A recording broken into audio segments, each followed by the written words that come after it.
dinamakan meriam puntung. Seperti kita lihat ujungnya patah puntung. Cerita meriam puntung ini sebelum ada dulu Kesultanan Delhi. Ada satu kerajaan di Delhi tua namanya Kerajaan Haru. Sekitar tahun 1612. Jadi Haru ini dipimpin dengan 3 orang anak raja, 2 laki-laki yang tengah perempuan. Yang perempuan ini itulah Putri Hijau. Jadi beliau ini yang mau dipersunting Sultan Aceh. Tapi si putri tadi menolak, akhirnya diserang Aceh, Kerajaan Putri. Di dalam peperangan itu, Kerajaan Putri ini mengalami kekalahan. Maka bersumpahlah di si putri untuk melindungi kakaknya tadi, menyatulah sukma atau kekuatannya ke meriam ini. Lalu meriam ini ditembakkan ke arah pasukan Aceh yang ingin menyerang. Terus menerus menembak, akhirnya meriamnya panas, merah, patah.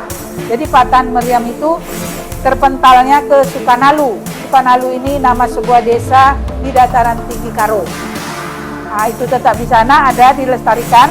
Dan yang sekarang berada di halaman Istana Memon ini dipindahkan kemari. Setelah berdiri Istana Kesultanan Delhi.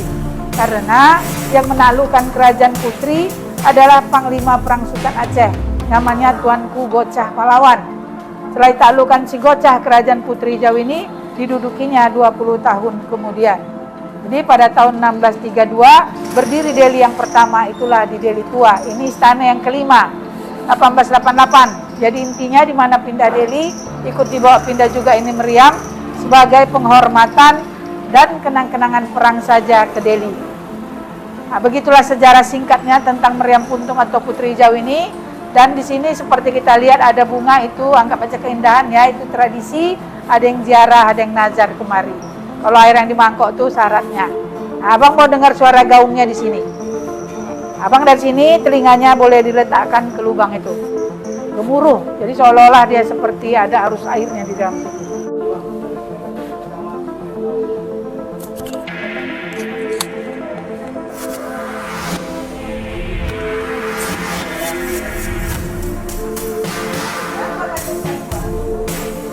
Oke guys, jadi itu cerita daripada meriam puntung. Yuk kita ke tempat lain lagi.